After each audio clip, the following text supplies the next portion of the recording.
Хомын талд энэчлийн анхны унага мэндэллээ. 12 сая төгрөгийн шагналын сантай волейболын тэмцээн боллоо. Улаанбаатарын халдвараар тарих эргэн сэрэхгүйгээр хүндрэх аюултай. Дэлхийн дархлаажуулалтын 7 хоног эхэллээ. Ice Global телевизээс зарлал суралдаанд Оросоос гадна Монгол бүтээлээр оролцох боломжтой. Бурадаас ирсэн оюутан залуусын төлөөлөл Жокийн хөшөөнд цэцэг өргөж хүндэтгэл үзүүллээ. Ice Global-ийн цөөн хормын мэдээ эхэлж байна.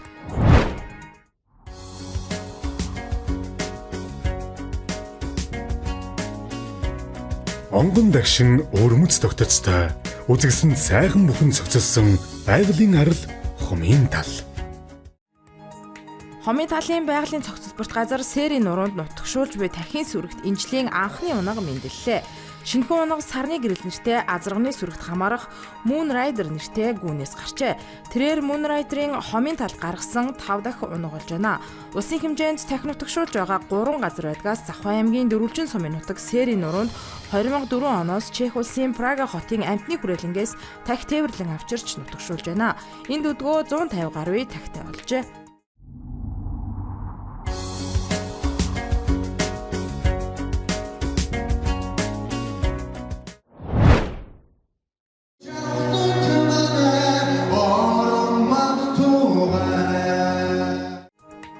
Ялтын цом тэмцээнд нийслэлийн 21-р сургуулийн эмэгтэй сурагчдын баг Эрдмийн өргөө цогцлбор сургуулийн хөвгүүдийн баг тэргүүн байр эзэлжээ. Тэмцээнийг Авгай хорны дайны ялалтын 80 жилийн ой зориулан зохион байгуулсан бөгөөд 9 дүүргийн 42 сургуулийн 64 баг өрсөлдсөн байна.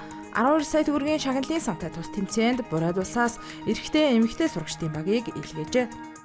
Гар бөмбөгийн тэмцээн 80 жилийн өн баяртай зориулсан агуу их ялалтын Бурайд засгаа газраас Алексей Самбучин зөвгөө 12 сая төгрөг энэ спонсор болж оруулсан байна.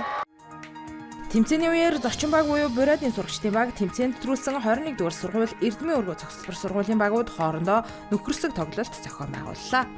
Ялтын баярыг тохиолдуулж ингээд хамтарч тэмцээн зохиож аваад 8 баяртай байна. Бид нэр яг тухайн улсын түүхийг мэдхгүй энэ тэмцээнд орснороо тэр түүхийг мэдэж авч байгаа айгүй баяртай байна.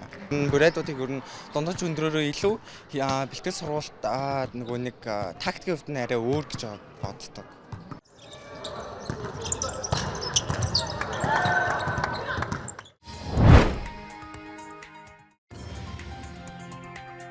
Улаанбаатарны батлагдсан тохиолдол 758 болж нэмэгдлээ. Халдвар төвчин судлалын үндэсний төвд 171 хүн хэвтэн эмчилүүлж байгаа бол гэрээр 24 хүн эмчилүүлж байна. Халдварын с 'жигтэй 38 хүн байгаа бол халдвартай хүнтэй ойр байсан харьцсан 11539 хүн байна. Мөн халдварын тохиолдол анх бүртгэснээс хойш нийт 563 хүн эдгэрчээ. Улаанбаатар нь уушгины хатгаагаар хүндэрч тарих эргэн сэрэхгүйгээр гэмтэх, дүлээрэх, дутуу төрөх, баг жинтэй хүүхэд төрөх, эндэх зэрэг хүндрэлийг дагуулдаг. Тиймээс хүн бүр эрүүл мэндийн төлөө хариуцлагатай байж халдвараас сэргийлэхийг уриалж байна.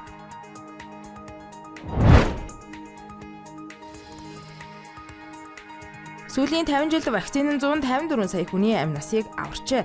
Тодорхойлбол жилд 3 сая 1 минутад 6 хүний амийг аварч эрүүл сарвал урт удаан амьдрах боломжийг олгож байна.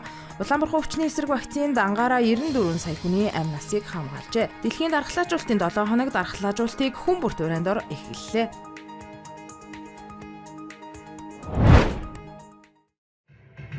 Правда застыла на устах и хвостах.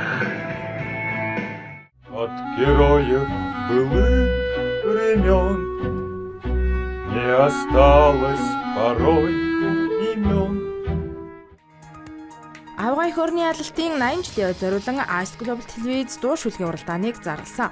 Уралдаанд дангаанц Орос гэлтгүй Монголын уран бүтээлчдийн бүтээлээр оролцох боломжтой. Мөн хүүхэд том хүн гэж нас заагаагүй. Ялалтын баярыг хүмүүс Орос орон Оросын харим Орос дуугаар төсөөлгөө. Тиймээс Орос дуу шүлэг уншиж дуулна гэж ойлгож хүлээж авч байна. Үзэгч та Орос хэл мэдгүй гэдгээр өөрийгөө бүх хязгаарлаарай. Өндөр шагналын сантай уралдаанд идэвхтэй оролцоорой. Уралдааны тухай тодорхой мэдээллийг Ice Global телевизийн цахим хуудаснаас авах юм а. Хоть мне 25, трудный путь им пришлось пройти.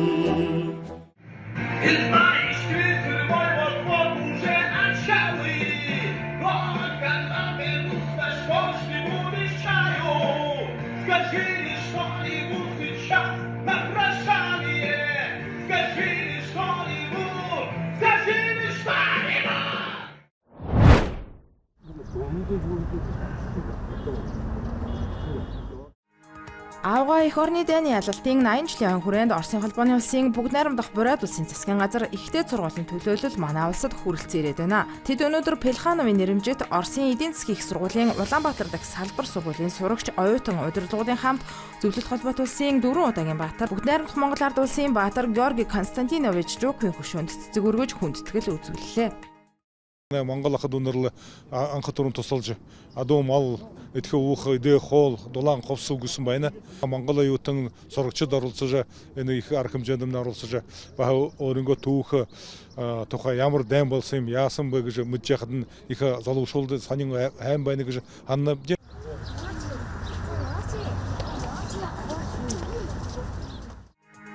Ice Club-ийн цөөн хормын мэдээ байлаа. Ажлын амжилт хүсье.